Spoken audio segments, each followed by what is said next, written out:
Boom. Adam Neth. What's going on, man? Not much, man. How are you doing? I'm doing well. It's for one, it's exciting to actually have a face-to-face conversation, even though we're not face to face, but virtually, because you live in Ohio, correct? Yep. I'm in the Dayton area now. So, Okay. Yeah. How you like it up there? How you been up there your entire life, or? so I actually grew up in Sydney, which is about an hour north of where I Okay. am now. But I was in Columbus for a year, and then I was down in Cincinnati for 5 years. Oh yeah. And So, to give people an idea of who you are for at least on my end. So I don't know when or why I started following you, but I followed you on Instagram for I don't know, probably a couple years now. Just randomly probably scrolling through and like, oh shit, his physique is great. Boom, follow. Probably one of those things when I was more into men's physique and that's what I was training for and competing and doing the whole nine yards. And so I've been following you for a good amount of time, and you just always been shredded. Your physique is just always on point, man. What got you into that?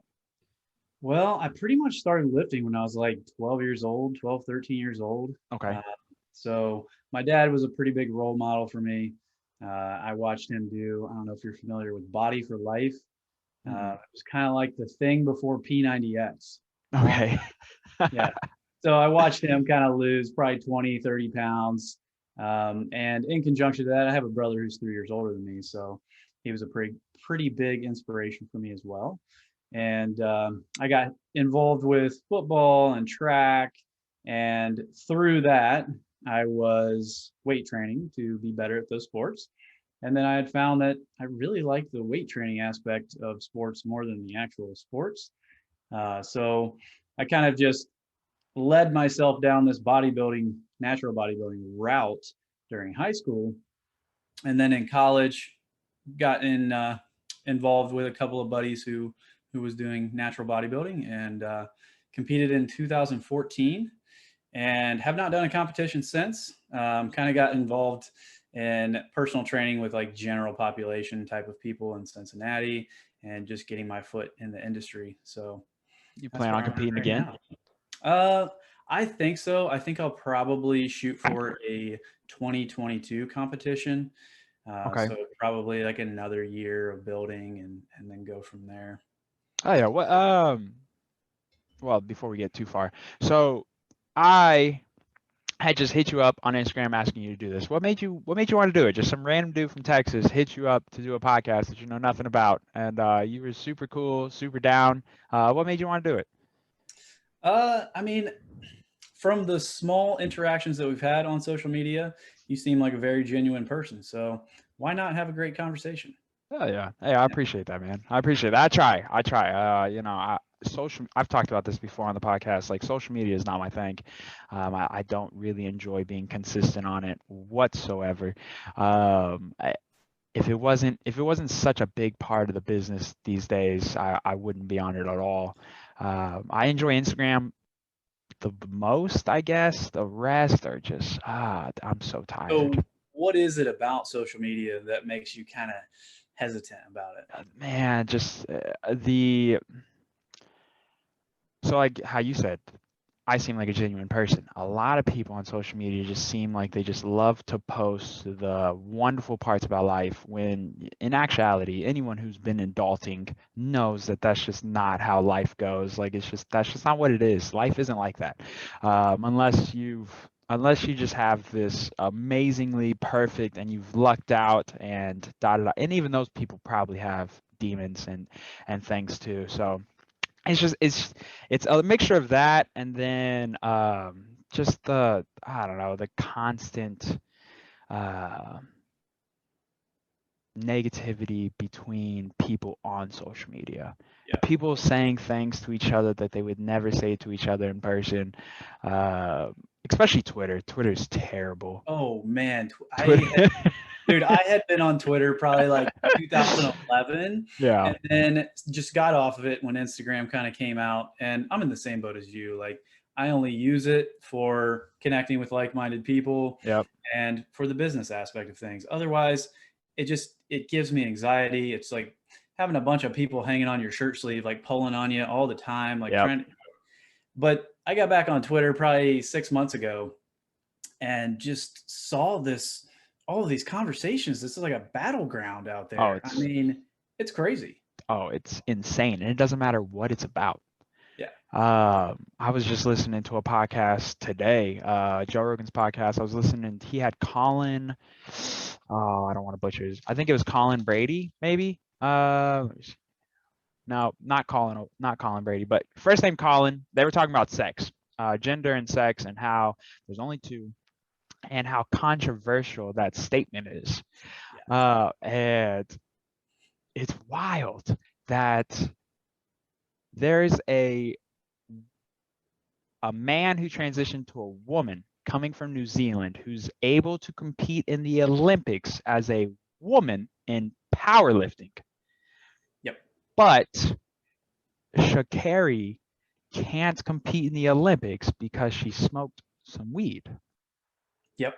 And the whole thing is just I mean, it's so mind blowing. I mean, it's wild. biologically, there are females and males biologically. Like, Yeah. there's no argument against that, you know? Yeah.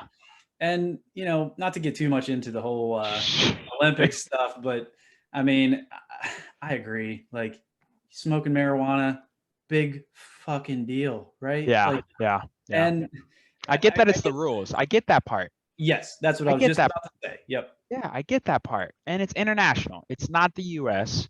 Yes, in the US, it's half legal, half not legal. In other countries, it's not legal. And there's some exceptions, but for the most part, it's not legal. So I understand from an international standpoint, rules are rules. But internationally, men and female are still men and female. But Yep. yeah, so it doesn't matter what you talk about on Twitter. It doesn't matter.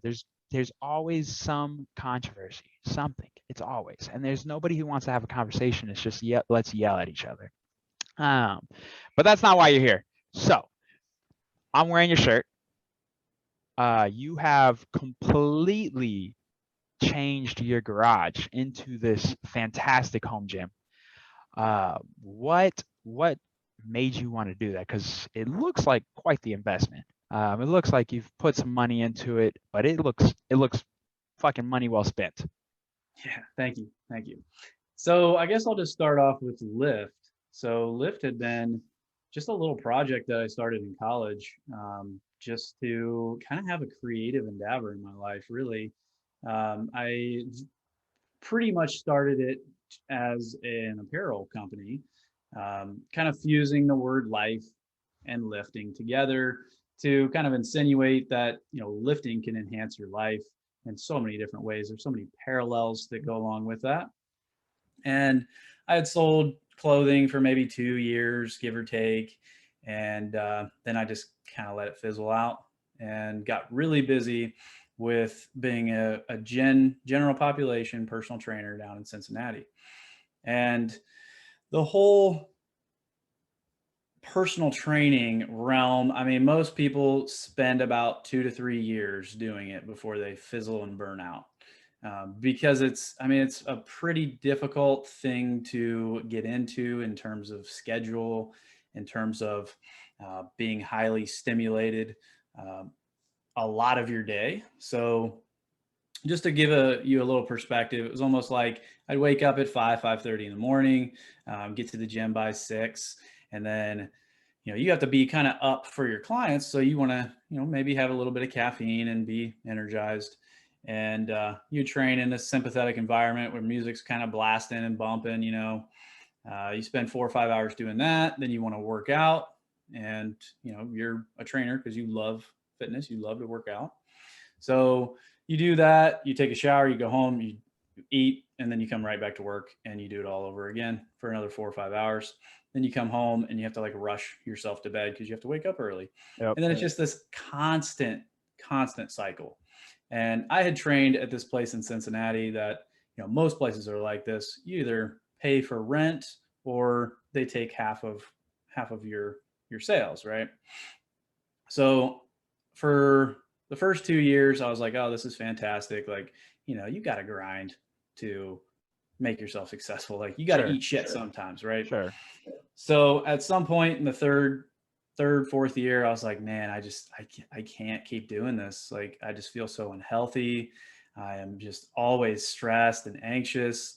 I need to make a change.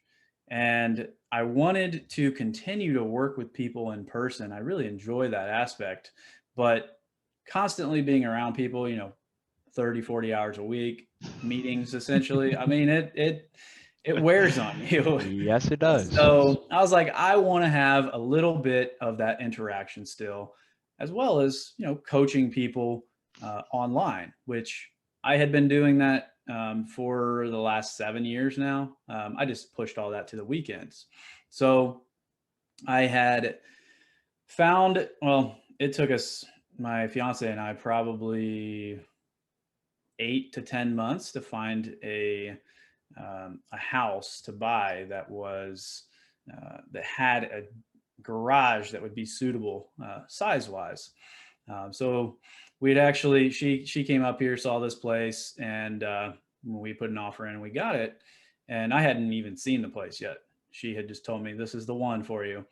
And so then we moved in the beginning of this year, and it's taken me about 4 or 5 months of renovation. But I'm just starting to pick clients up now, and she's also a trainer, so she's training out of the garage as well. But yeah, it's been a hell of a ride. I've had a lot of things go wrong that I was not anticipating, but overall, one of the best decisions I've made. Yeah. What were some of the things that went wrong? So right now, we actually have a leak in the roof. So as you know, I had Okay. drywall put in. So we had drywall put it on the ceiling, and it's leaking through the roof onto the drywall.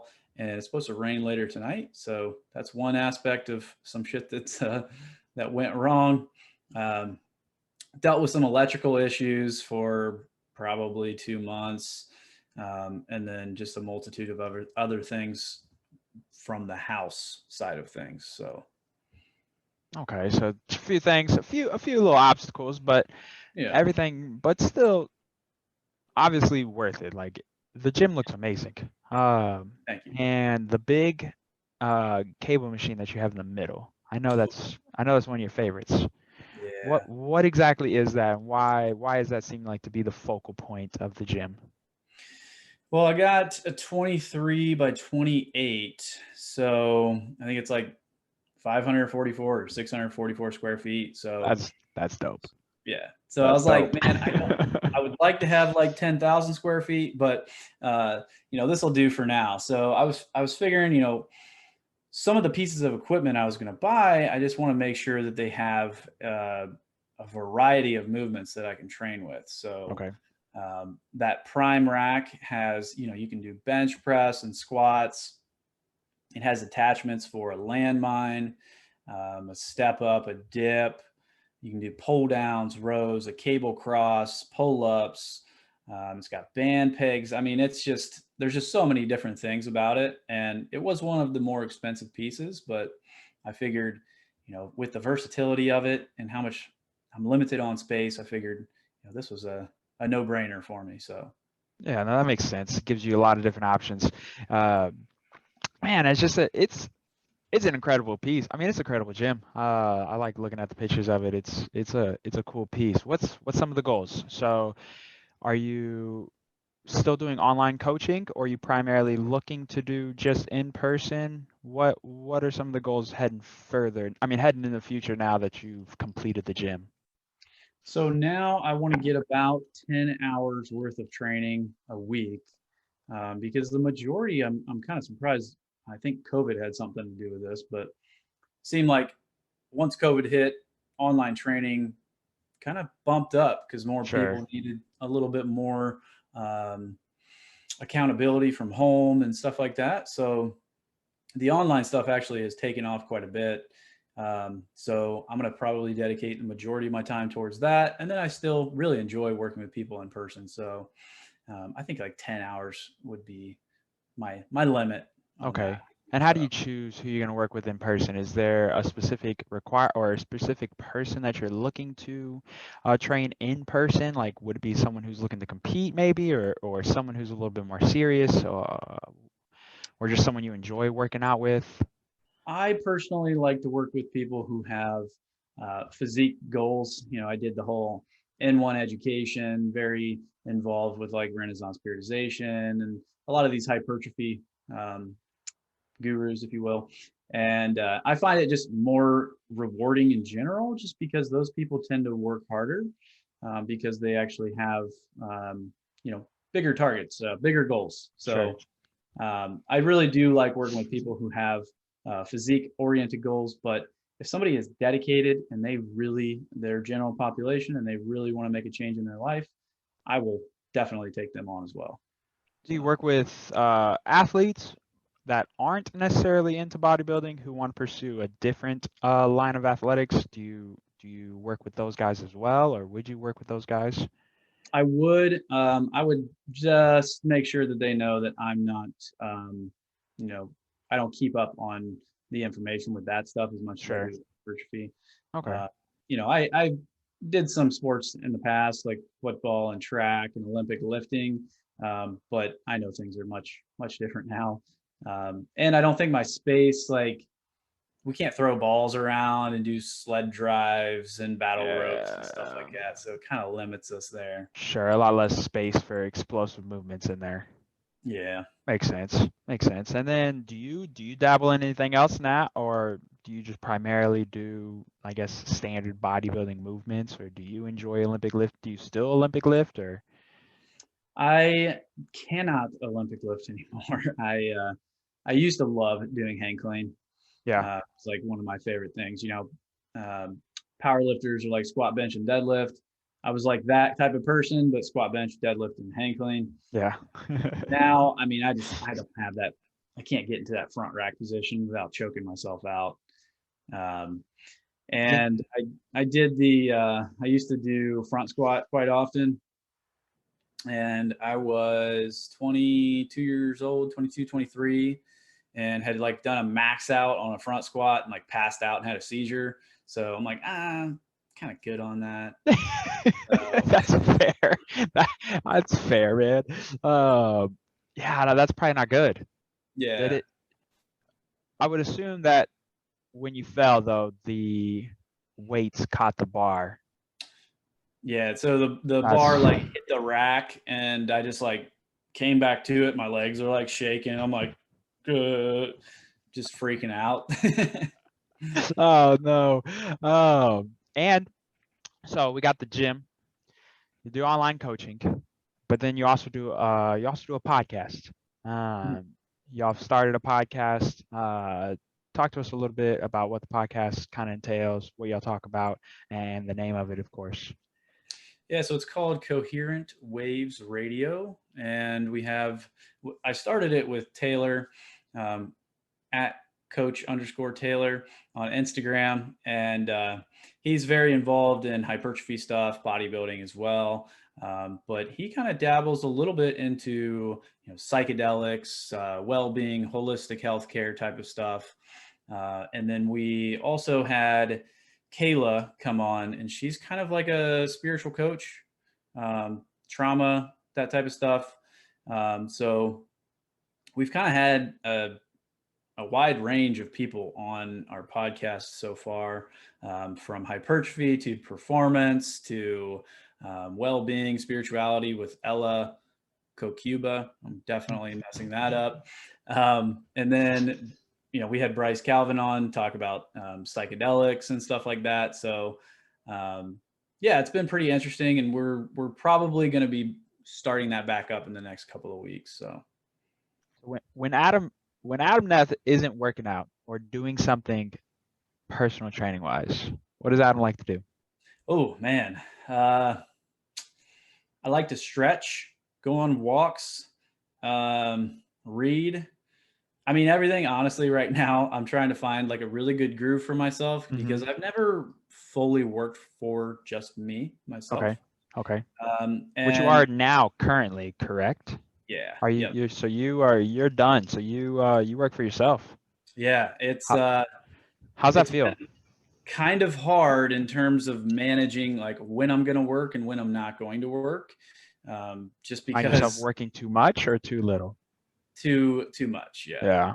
I feel like if I have free time, I'm, reading a book on thyroid health, or um, making PDFs for my online clients, or answering text messages and looking at execution videos from clients online, or making flyers for the gym. I mean, I just feel like I need to create a little bit more of that work separation, because I mean, my home is my work now, so Sure. it's kind of difficult. Um, but that's pretty much what I'm trying to navigate right now.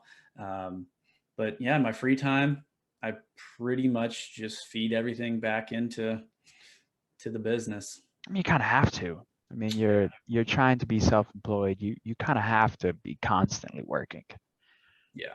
You And know, then like, personally speaking, for me, I almost feel as if I have this looming feeling, and this is probably coming some from social media, that I've identified, that mhm, you're trying to relax on the couch or whatever after working, and you're scrolling through and you see everybody else getting after it and grinding and doing their thing and showing their highlight reel. So it's just like, man, I can't be here relaxing and sitting here. I got to be doing something. Um, yeah, it's yeah, it's weird because real weird. you're obviously not slacking. Yeah. Like And I know I'm not, but yeah, it's odd because I know what you're saying. I know what you mean. Like you're not slacking whatsoever. You're doing great. You're like you have successfully built your Instagram channel or page. You have successfully created your online coaching. You're now physically coaching in your own space on your own time. You've done all these things, yet you're sitting on the couch for an hour and you still have that regret. It's it's yeah, I mean it's one of those things where it's like, damn, why can't I not just hang out? Why can't I just chill? You know?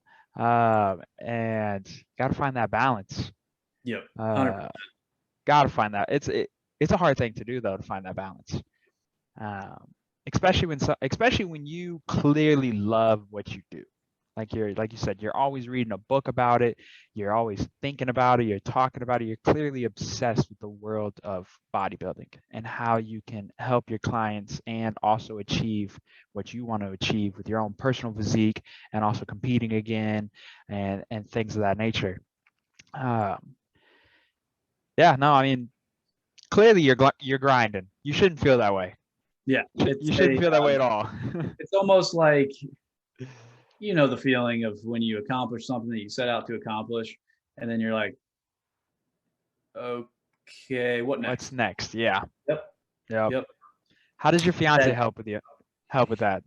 oh, I mean, yeah, she definitely gets on me because I'll be on my phone, like making posts late in the evening, and she knows I tell my clients, hey, get off your phone after 8 p.m. Stay away from that blue light. Yep. Uh, don't distract yourself with work and get yourself worked up before bed, or you're not going to have quality sleep and that type of stuff. So she definitely grounds me and keeps me level headed in that regard.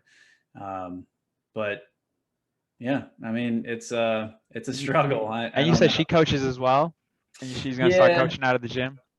yeah. So she's actually got a couple clients right now in the gym. She doesn't do any online stuff, Okay. but she's a little less obsessed with this stuff than I am. So Fair she's a enough. little more like into yoga, into um, let's see, she's not vegan, she's vegetarian now. So she kind of encompasses the whole thing rather than just like one piece of it. Sure, sure. She's kind of a uh, be good across the board, where you're trying to be great at one thing. Yeah. Yep. Yeah. No, I respect you as a person when it comes to that, because that's like we were talking about before we started.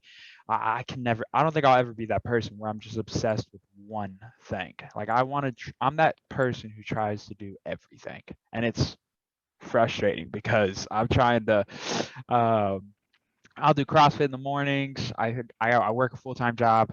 I love doing this, and then Muay Thai. I love martial arts. I love doing that. I love competing in that. I do kind of think I want to do an MMA fight, so I got to start doing jiu-jitsu if I want to do that as well. And so I constantly just try to pack in as much stuff as I can. And then my dumbass is like, let's see if we can start rock climbing. Like, and so I watched the documentary Free Solo a week ago, and about Alex Connold, who became the first person to climb Al Capitan without a rope, 3,200 feet, free climbed the whole thing, and just absolute specimen of a human being who is, you would, trying to dissect his brain, you would probably go insane before you did. Uh, and I watched that documentary and I was like, man, rock climbing seems like it'd be a fun little hobby. Just every once in a while, go rock climbing. So I'm just always trying to do something, always. And it's a good and a bad thing. It gives me a shit ton of stuff to talk about on here, but it's a bad thing because I'm not great at any one thing. I'm just good at a bunch of stuff. And I don't know, I guess that's a good and a bad thing. Yeah, because now you're like collecting experiences, versus having like an addictive personality. It's like, Mhm. I don't want to do that. Like it's gonna take away from the thing that I really, really love to do. But at sometimes I'm like, man, I kind of wish I could dabble over here some too. Yeah. You What know, what is it that you would want to dabble into? If you had unlimited time throughout the day, what is it that you want to dabble into? What else interests you? I used to play guitar. Okay. So I would say music. And then other sporting events, like I used to skateboard quite a bit. I picked that up back probably a year and a half ago when COVID first hit. But then I like tried to ollie a box, like fell, like damn near broke my ankle. I was like, I'm good. maybe, maybe Yeah, maybe pick something a little bit safer that yeah, doesn't yeah. potentially ruin what you do for a living. So you said you were getting into rock climbing. So are you doing that like at a rock climbing facility or? So I haven't went yet, but Austin is huge into rock climbing.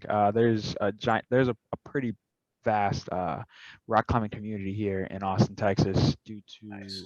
Austin Boulder Project, which is a ginormous facility. You can go climbing. Even like I don't know if y'all have main events up there. It's kind of like a adult Chuck E. Cheese.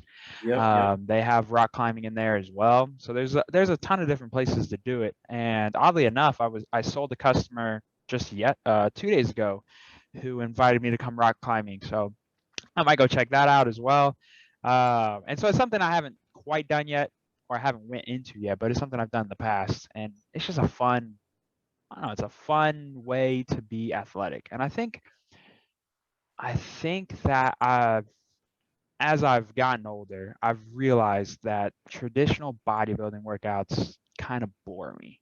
If I don't have a consistent partner, I don't want to do it. I don't want to do it. If I have someone there who's going to work out with me, cool, I'm in it. I'm useless by myself. Terrible. I just no desire to do it. So that's why I've found that CrossFit is the easiest way for me to stay fit, because there's a ginormous class. I know everybody in the class. I enjoy the people in the class. That makes me want to go. And then I struggle with that because then I want the physique of the bodybuilding. Like I want that kind. So it's a whole it's a Yeah. whole thing. But uh, I've learned that I have to enjoy the working out in order to stay working out. So I try to stay fit in fun ways. Uh, Martial arts, CrossFit, and then rock climbing, whatever. I've learned that about myself, that I have to be surrounded by other people. Yeah. Yeah. I'm not a very good person by myself. So I really much like that community, that grouping. Um, Yeah, And I definitely can relate. I used to train in high school and college with a team, and then when you get out on your own, you're like, damn, this is a lot different. I got to motivate myself. This is, yeah. you man. find you find yourself in the car in the parking lot watching a YouTube video real quick, like, oh, I hope this does the trick. Like Yeah, pounding yeah, pre-workout. yep. Pre-workout, heavy metal. Yep. Anything just to get your mind in the right spot. Yep. And yeah, I forced myself to do a little workout today. I did a workout Sydney, which is a CrossFit workout: 5 pull-ups, 10 push-ups, 15 air squats. Just a little light work back into as I ease myself back into the gym. So just did 10 rounds of that. Felt pretty good. And I was going somewhere earlier with something, and I completely forgot where I was going. But wanted there was another question I had about your coaching. Mm, we'll do this. So you do online coaching. Are you fully staffed? Do you have spots open? Like if someone's listening to this, do you have spots still available? Yes, I do. I probably have about 10 to 15 slots available. Okay. Yeah. And why would someone train with you? Or what are your qualifications? Why would somebody want you to be, or why would someone want you to be their online coach? I feel like I do a pretty good job of integrating what they want. So if somebody wants to lose body fat, or gain muscle, but they hate doing traditional bodybuilding workouts, they enjoy a little bit more of that CrossFit type stuff. I'll make sure I fit that type of stuff in there for them. So I feel like I can be that kind of mediator for people in terms of achieving their goals. Um, and I feel like having the experience of working with competitors, and using myself as an example, or Spencer, if you follow me on Instagram, you probably see me post some of his stuff, as well as having 5 years of experience working with people within general population. I've also had some experience working with athletes at Wright State's strength and conditioning facility. So I did a little bit of an internship there where I worked with the volleyball team, the basketball team. So I have a little bit of an idea in terms of athletic coaching. And then I actually worked with the adapted recreation as well. So I worked with people with disabilities. So I feel like I have a decent handle in terms of the different variabilities that go into training, and meeting people where they are rather than telling people this is where they need to be. Okay. And break that down. What do you mean by that? So you know how like some people will be like, okay, you need to get on this meal plan, and these are the supplements you need to take. Mm-hmm. This is the routine you need to do. I like to kind of just listen to that person, see where they're at with their training, see where they're at with their nutrition, see where they're at with their supplementation, sleep, that type of stuff, and come up with a plan that isn't overwhelming for them. So if somebody's like, let's say they're eating McDonald's 20 times a week, I'm not going to say you can't eat McDonald's anymore. It's going to be something where it's like, all right, let's go to try 15 times this week, and we'll keep record of that type of stuff. If you're sleeping horribly, here are some things that you can implement into your day that isn't going to consume your life, but it's going to add some value into increasing the quality of your sleep. So kind of meeting those people where they are rather than Sure. being like a boss, right? Yeah. Instead of throwing someone a 6-week plan who just, hasn't worked out in months or a year, instead of just throwing them this overwhelming 6-week plan or 6-day plan that probably is not going to be able to maintain. They're going to feel real motivated the first week, second week, and then it's just going to start to dwindle down a little bit. They're like, man, I'm sore as hell. You're working out 6 days a week and you haven't worked out in a year, And so I think Yeah. that's good. That makes sense. I think that's important too, because I think a lot of people do that. They kind of have this outline of their plans and they kind of reuse them Yep. consistently. You'll see that a lot. You'll see, be like, man, you sent me this plan, but guy over here, he kind of has the same plan. And it's like, yeah, I've worked with coaches who, I would tell them, okay, this is the equipment that I have available to me, and then they would send me a plan, and I'm like, I don't have any of this equipment. Why is this on my plan?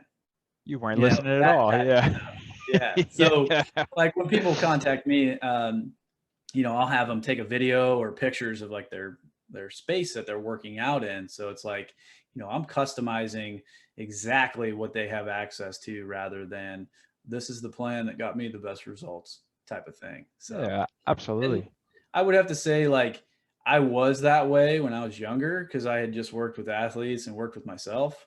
And then once I got into training like general population people, I'm like training Susie, who's 67 years old, and training Tony, who's 52, and working with people with disabilities, I realized like this is not a one size fits all. This is everybody is an N of one. Everybody has their own plan that needs to be customized to them. So Well, and there's also the mental aspect to it. yes, It's not even just physical. You have to know whether or not is this the type of person who can just quit what they've been doing and just go gung ho and make that transition right on the dot? Like, can they stop today and begin tomorrow? Or is this someone who need, like you were saying, okay, no more 20, no, not 20 times, let's do 15 times. Like, does this need to be a gradual thing? And I think not only is that like something that's implemented from a physical standpoint, but that's mental too. You got to know, you got to kind of gauge that person and determine how serious they are, how quick can they make a transition, and also try to make sure that they don't get burned out. yep, Because getting burned out is pretty easy, especially when the plan isn't evolving as they're evolving, or um, maybe it's extremely repetitive. It's the same movements for 20 weeks, and you're like, okay, can we do maybe something else now? Um, and you also have a degree, correct? yeah, yep. I got a degree from Wright State in exercise science. Yeah. And So you stopped at a bachelor's, or did you continue to go? yeah, I did stop at a bachelor's. I've had thoughts of going back, Mhm. but it's just not the right time right now. Sure, and there's nothing wrong with that. Yeah. Um, you still did. You did 4 years. And exercise science, I feel, at least from my personal experience, from the people that I talk to, I feel like exercise science is actually one of the better degrees when it comes to finding a coach or finding someone to give you advice. I feel like that degree um, is really good because not only do you understand how the body moves, but you also understand how the anatomy of the body more than someone who maybe did like kinesiology or something along those lines, because how the body moves and is important, because if someone comes to you and says, hey, my shoulder hurts, you will have a better idea of like, okay, so the shoulder is connected to the tricep, also connected to the chest, also connected to the lats. It's probably not your shoulder. Let's work on strengthening this portion. Let's roll out this portion. And then I think you could do a much better job of assessing someone's recovery as well, at least to a certain extent. Yeah. So I would say college was really just like level one for that Hmm. stuff for me. Yeah, So, I had thought about going back to school and then I got involved with N1 education. Are you familiar with them? I'm not. I'm Okay. not. So it's kind of like private sector education. So those guys, the muscle mentors, and I will say N1 is probably like the leader in terms of biomechanics and anatomy. Okay. Uh, so I learned a ton of information from those guys, Coach Chasm, CJ Moxley, Adam Miller, those guys. So I would say anybody who has like a master or a even a master's degree in exercise phys, definitely go and learn from the N1 guys. So they have some great stuff. I mean, that not only just understanding anatomy and biomechanics, but understanding the individual differences between like somebody who's 6'4" and somebody who's 5'3", or somebody who's two people who are 5'8", and then they have, 6 inches of a difference between their femur length and their torso length, and how to like properly set somebody up for specific exercises. I think that was a game changer for me. Yeah. And how'd you meet Taylor, the guy you do the podcast with? So I'm actually met him. I was working as a mentee under this guy named Derek Dahlgner, and he um, um, um, was mentored by the guy I was just talking about, Coach Cassim from N1. So I was getting mentorship from Derek, and Taylor was getting mentorship from Derek, and then we had just connected via Instagram. And you said, so obviously a big thing about you and your physique is that you are a natural bodybuilder. Your physique looks fucking incredible. People could do steroids and never look like you. So this is a two-part question. First part is, as someone who I did 2 cycles of testosterone and 2 cycles of Anavar, have you ever been at least curious what you would look like if you did with Oh, your discipline, with how great your physique is naturally? You ever curious? so first of all, thank you so much for those compliments. I appreciate that. I have definitely thought about it. I have definitely thought it's about it. got it's got to be so enticing. It's got to be so enticing. Yeah, especially because you see these people, these kids who are 20, 25 years old, and they have incredible C-bump. physiques. And yeah, you see these guys, yeah, and you see these guys who have just incredible physiques, and they've been lifting for like 2 or 3 years, and they want to be one of the best online coaches or whatever, and they're spouting off information that you're like, no, no, you're gonna kill somebody. And it just sucks because people they visually see these people, and they give them more credit just because of how they look. So it Yeah. has enticed Yeah. me in that way to be like, I'd have more credibility if I was 220 and just absolutely stacked. So that has been enticing, as well as just the curiosity of seeing how I feel, seeing the strength progressions again and the muscular progressions, because it just gets so damn slow as a natural after doing this for 14 years. I mean, it's just like some days, I just feel like I just spin my wheels, Right, that you've been pushing the same weight for 10 years. Yeah. I get that. I don't think I'll ever be as strong as I was when I was 19. Like before, so I slipped a disc when I was 19, or at least I perceived to. We're currently working on that, but I don't know if I'll ever be as strong as I was when I was 19. I was bench pressing close to 300, back squatting over 400, front squatting over 300, deadlifting over 400, and I can't even come close to any of those except for the bench press. Bench is the only thing that has stayed around. The rest, and front squat, but my back squat is terrible now. I don't even think I could do 300. I can probably front squat as much as I back squat, which is partly the reason why my hamstring is fucked. I would imagine, or it's because of my hamstring. But yeah, no, that's got to be something.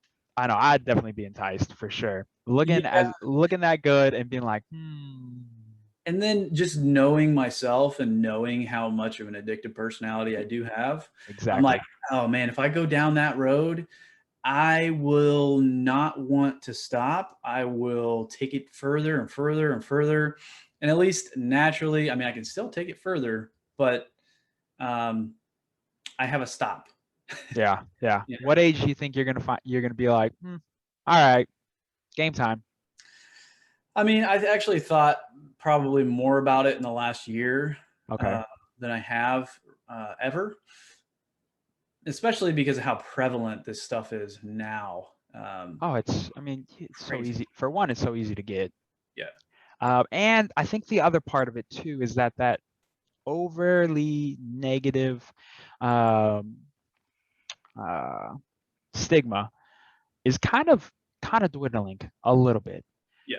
because as we continue to educate ourselves more and more about it, we learn that the stereotypes of steroids really revolves around two steroids, um, Tren and Deca. Those are the two main ones that the whole, it's going to make your dick smaller, it's going to make you angry. I feel like those stereotypes really came from those two in particular, at least to my knowledge. Tren is the one that I've always heard that if you take that one, that's the one that can really make you more aggressive. And then Deca is the one that you have to take, I don't remember what it is, but you have to take something with Deca in order to stop the whole dick thing. But from taking just doing testosterone or doing Anvar, there's really not much that anybody can say that's really that negative as long as you're doing it properly. Yeah, and I was gonna say, like, a lot of these coaches now are, they're like professional lab readers, blood work Yeah. lab readers, Yeah. like they go through all that stuff. So it's like their athletes are having their blood work done every 3 months. So, they're making sure that, their cholesterol is within range. They're making sure that their testosterone's not like 3 times the amount that it should be. And, that's the stuff that I have literally no idea about. Mm-hmm. Um, I'm working with a mentor right now in terms of just learning how to read blood work, just to educate myself on that so that when I do happen to have an athlete or a client come across who is using that type of stuff, I can still help them. Sure. But right now, I mean, if somebody comes to me and they're like, yeah, I'm on this and this, I'm like, go over here to this other guy. Like, Yeah. I have no clue, man. I'm like kindergarten understanding about that stuff. So, Sure. How yeah. much how much does it bother you to see people who are clearly juicing? Because it's usually fairly obvious in most people.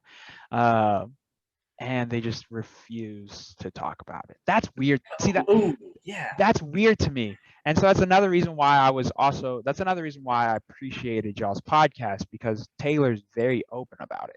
Hmm. And I think that's how you should be. If you're gonna do it, I have no problem telling people that I did. That was like 4 or 5 years ago. Um, and if you're gonna do it, just own up to it. I don't think 100%. there's I don't think there's anything wrong with it. If that's what you're gonna do, and as long as you're competing in a sport, I mean, not excuse me, as long as you're not competing in a sport that doesn't allow you to do those things and you're only training for yourself, you're just trying to see where you can take your physical limits, what the fuck's wrong with it? Like, I don't understand why people get so butthurt about it, or And so many people are so scared to talk about it. And the bad thing about that is, there are kids on Instagram. There are people who look up to these guys and they're Oh, like, absolutely. okay, so this guy's 240 pounds and he's absolutely jacked out of his mind. He's got veins running through his abs. Oh, he said he did that naturally. Well, I can do Yeah. that naturally. Well, that's setting these kids up for false hope, you Oh, know? it's setting them up for an extreme depression. So, Yeah. Yeah. quick story, when I did it, I got up to 200 pounds. I naturally walk around. I'm 175 to 180 if I've been eating too much. And I got up to 200 pounds, solid, strong, real strong. You feel invincible. So you're asking, you'd be curious on how you feel. You feel invincible. You feel like you can get shot and it wouldn't matter. You completely feel like a new human being. It's quite fascinating. But I stopped.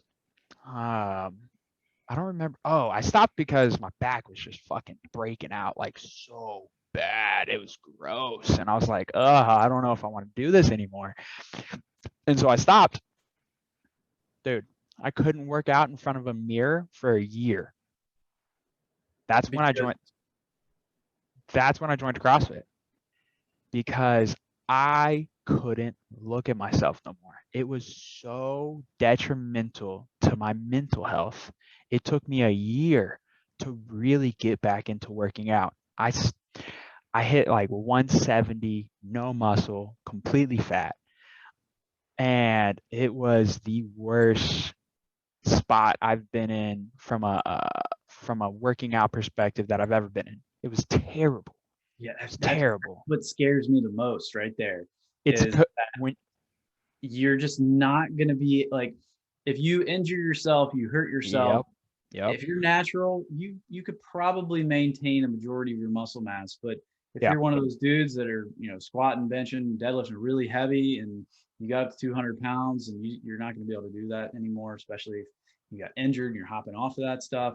Yeah, it's just a slippery slope. And It I kind is. of just do weight training is it's a confidence boost for myself too. So if I don't have that in conjunction with losing muscle and losing what I've worked so hard for, that would be, oh man, that would be hard. It'd be very hard to deal with. It was it was rough. It was a dark spot. Like I mean, I literally, if there was a mirror, I couldn't work out.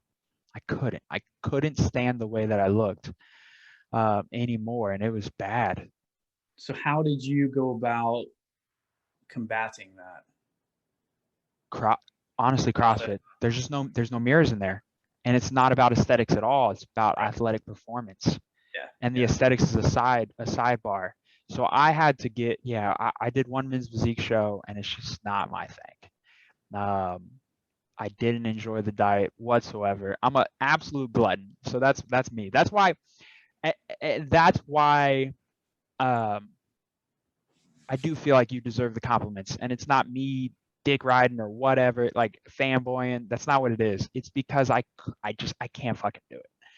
I tell myself all the time, I'm like, all right, we're gonna be super consistent with the diet. Now, I can't say can't because for the fight, I dropped 15 pounds, made weight, the whole 9 yards. So I can. I just need to have. I have to have a goal important enough to do it. But everyday life, if I want to slack off a little bit on the diet, I just do it. And it's not even that I eat poor. It's my portion control is out of fucking whack, bro. like like I throw down so much food. It's like I'll eat a whole packet of chicken wings and a whole bag of french fries. Like that's just and none of And it's cooked poorly. None of it's cooked badly. Like everything is cooked clean. They're not fried. I put in the air fryer, whatever I tell myself to make myself feel better about it. But I'm an absolute glutton. I'll eat all of that and then I'll go back and make a big bowl of yogurt and fruit in order to satisfy my sweet tooth. dude, I'm in the same boat. I mean, that's the thing about natural body or just bodybuilding in general is the fact that, I mean, it really is just controlled starvation. Yeah. I mean, that's really what it is. Yeah, dude. I It's so true. mean, It's so true. yeah, and people don't talk too much about like the eating disorders that go along with it, Yeah. or Yeah. that can go along with it. Um, and I think that's just something that people are kind of ashamed to talk about, Sure. just because they feel so shameful about themselves doing it. Like after my competition, I mean, there were days I was just crushing like 10,000 calories easy, like no Oh yeah. problem. Oh yeah. I mean, I definitely struggled a little bit afterwards with my relationship with food. And that's really been like the handbrake. So I tried to do another show in 2016, felt those bad tendencies come back. And I was like, man, I'm not in a good mental space to be doing this right now. And I don't want to dig myself too deep of a hole. So I also think like food in general is a good way to connect socially too. So it's like you can't go Oh, out to eat, you can't dude, enjoy your friends and stuff like that. that's So that's exactly it. Like I if I'm at home, I don't keep there's not a cookie in this place. There isn't a dessert in this place. I don't eat like that in my own house, usually. If I do, it's very planned. I'm like, okay, today's the day. I'm just gonna go get a pie from the bakery and I'm eating the whole pie. The whole thing's gonna be gone one sitting, and then we'll be good. But I don't consistently buy those things. When I go to the grocery store, I don't buy junk whatsoever. But like you said, you nailed it. I mean, you want to go out and have fun with your friends, you want to eat out, and it's not always fun to be that dude who's eating out and getting the salad and doing all those things, like unless you have a real specific goal in mind. And yeah, how do you balance that? Like how do you the days you wake up and you're like, my physique doesn't look as good as it did yesterday. Okay, now I got to eat X amount of calories less, or how do you balance it? Well, personally speaking, I'm kind of like you. Like there's definitely an anxiety that surrounds Yeah. the Yeah. physique world, because I mean, as much as we don't want to be comparing ourselves to other people, I mean, look at You social definitely media. do. I mean, You that's do. all it is. Yeah, you definitely Just do. it's You're like, just a man. giant comparison, Yep. right? So I right now I've actually transitioned into more of a strength program so that I can focus on performance.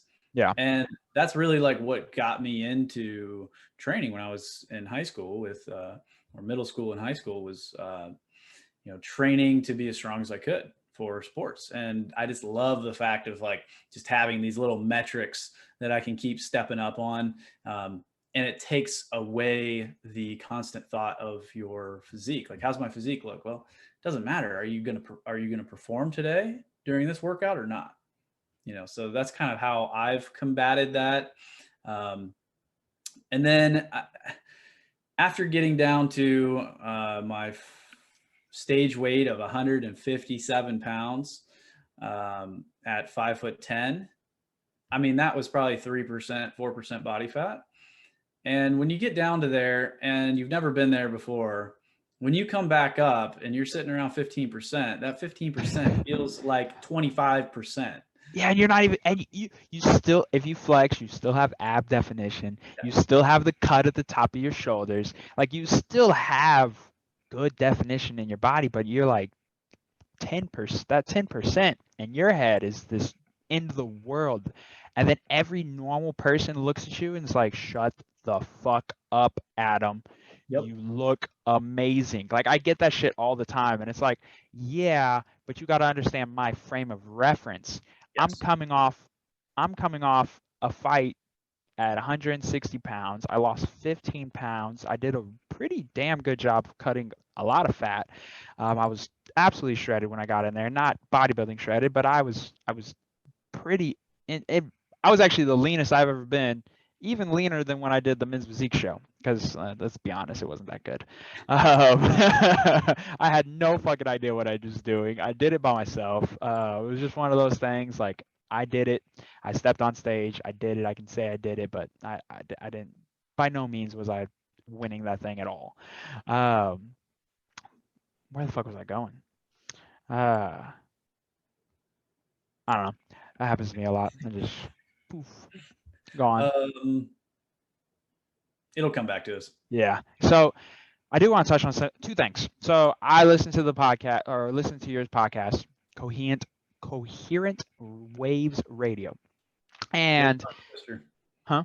Little tongue twister there. Yeah, right. A little Yeah, bit. it is. I kind of like it though. I like the emblem and the whole 9 yards. I like it. It seems fitting from what I've heard. There's two things that I took from it. That I briefly just wrote down while listening to it is you recently started listening to podcasts more when you were working out.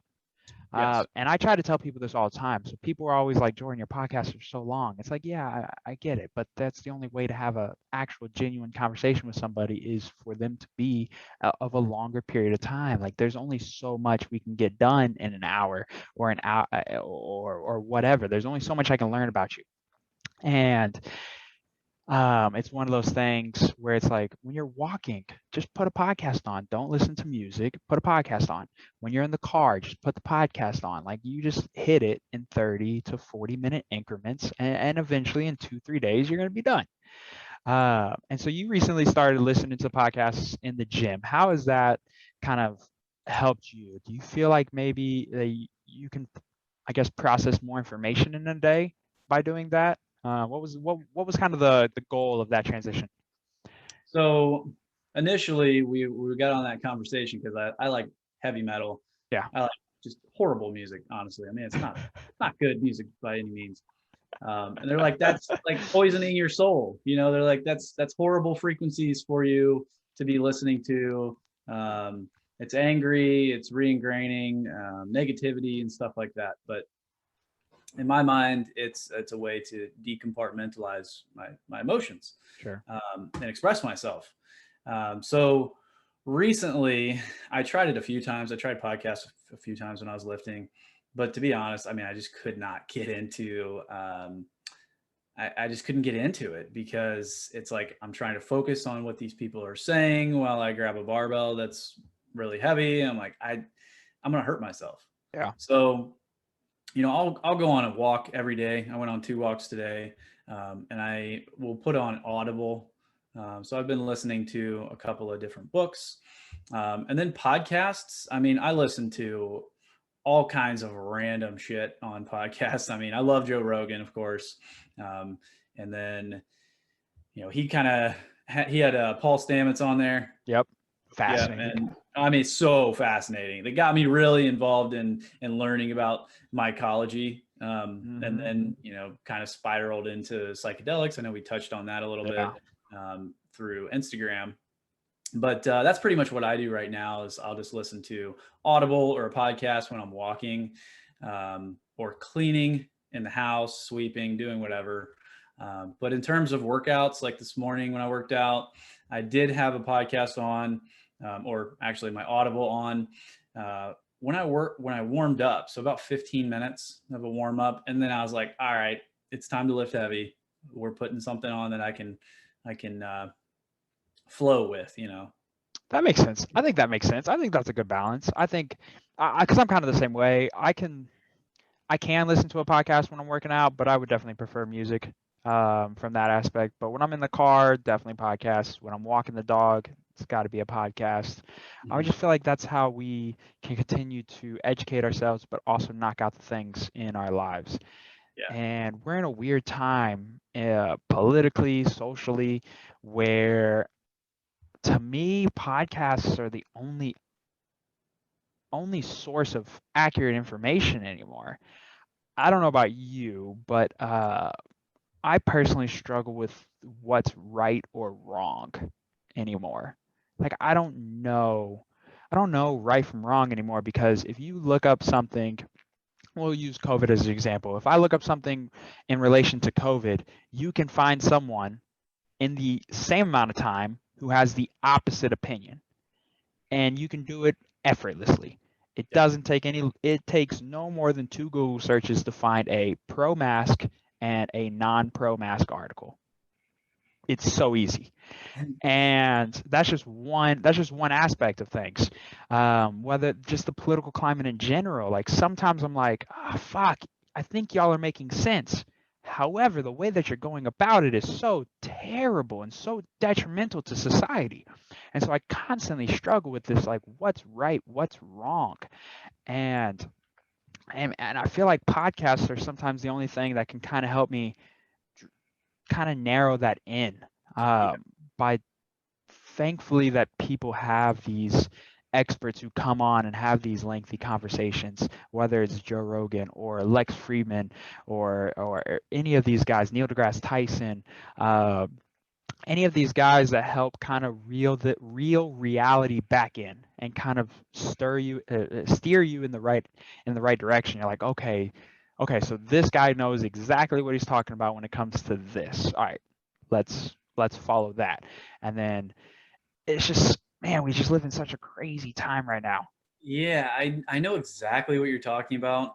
I feel like every single person is projecting their reality out there, and they have this device Yeah. now to do so.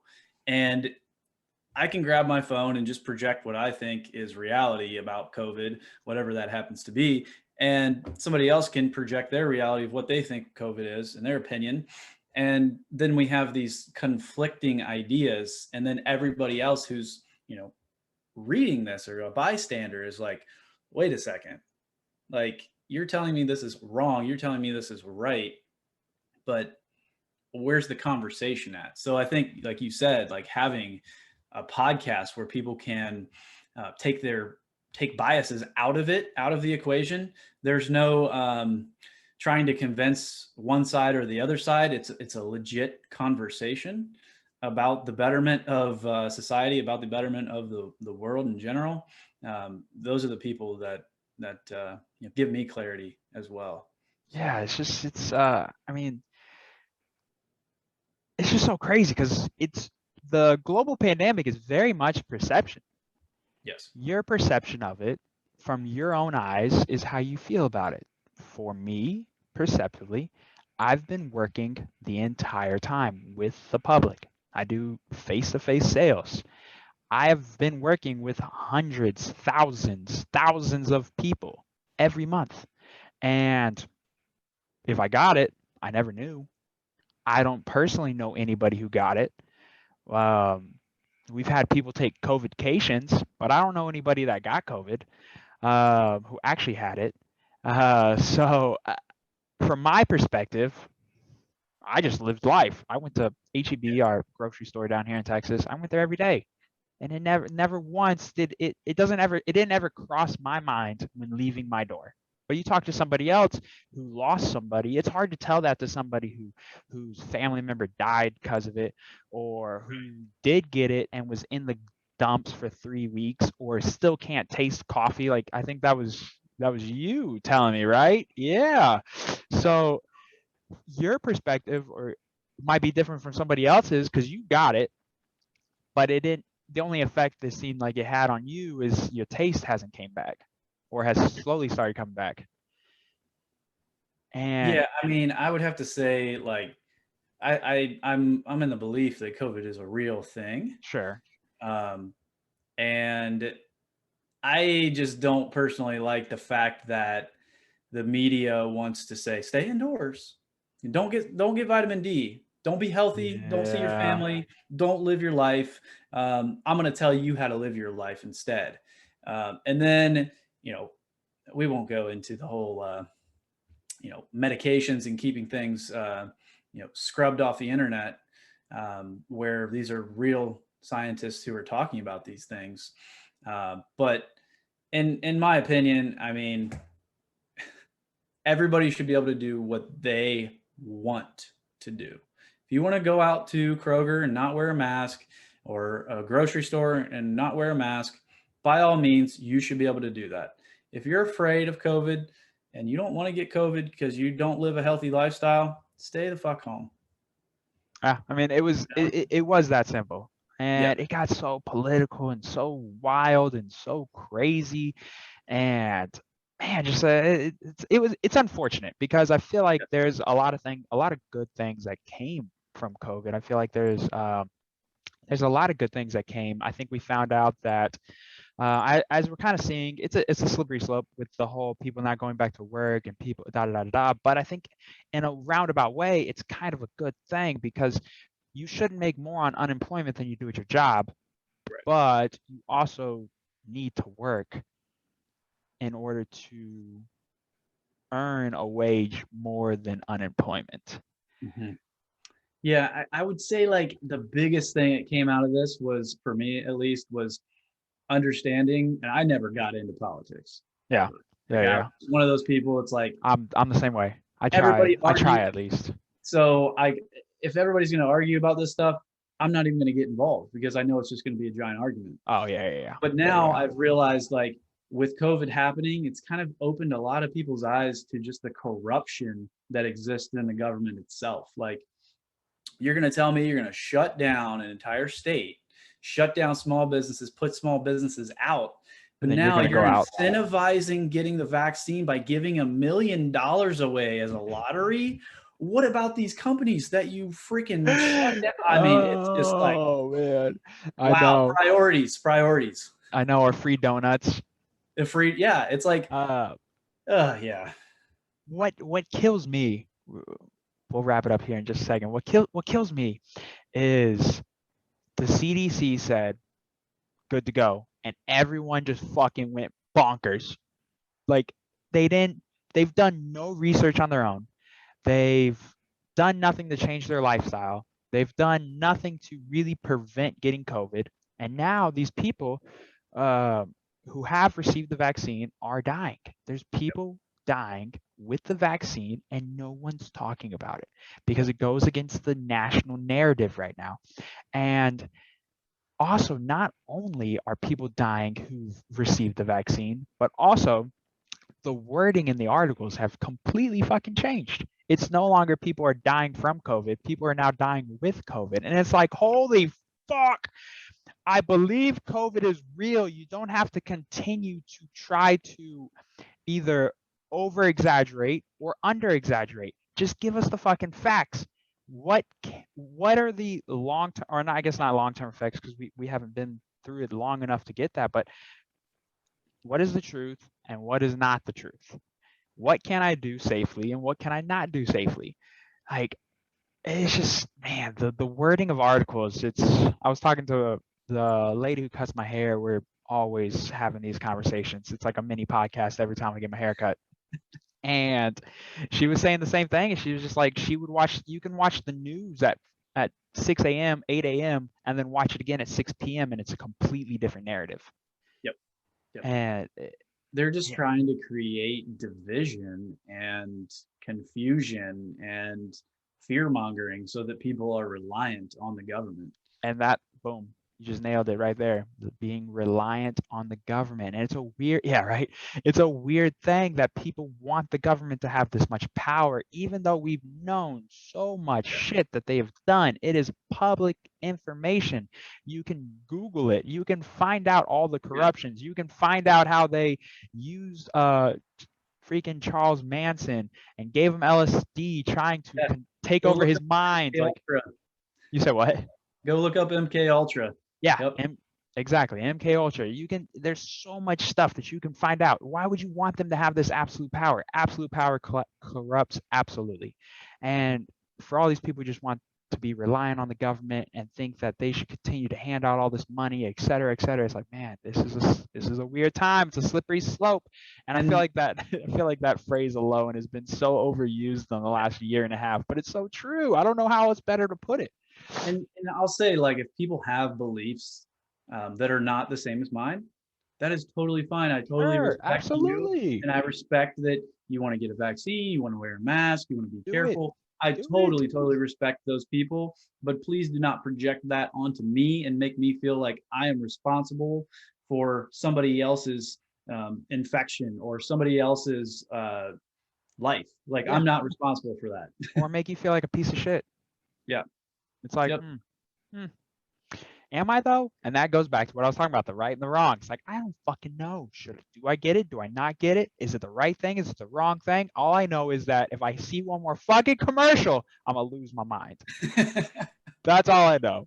All right, Adam. I know that you're a busy man. You got some stuff to do. For one, thank you so much for doing this. I really appreciate it. I look forward to doing it again. There's so much more that we can dive into. I feel like we were just now getting in a rhythm, but I know you got shit to do. I appreciate you for doing this. Please shout yourself out. Let everybody know where they can find you, the whole 9 yards. I appreciate you having me on here, Brodey. So you can find me on Instagram at Adam Neth. That is Neth. You can find me on Instagram as well. Again, Lift Lab with an E, Lifte Lab. Yep. And you can find me on YouTube. I kind of post every once in a while, just Adam Neth on there. And I think that pretty much sums it up. Absolutely. All right, man. Thank you very much. Thank you. Go do what you got to do, and I appreciate you. Absolutely. All right, guys. We'll see y'all next time.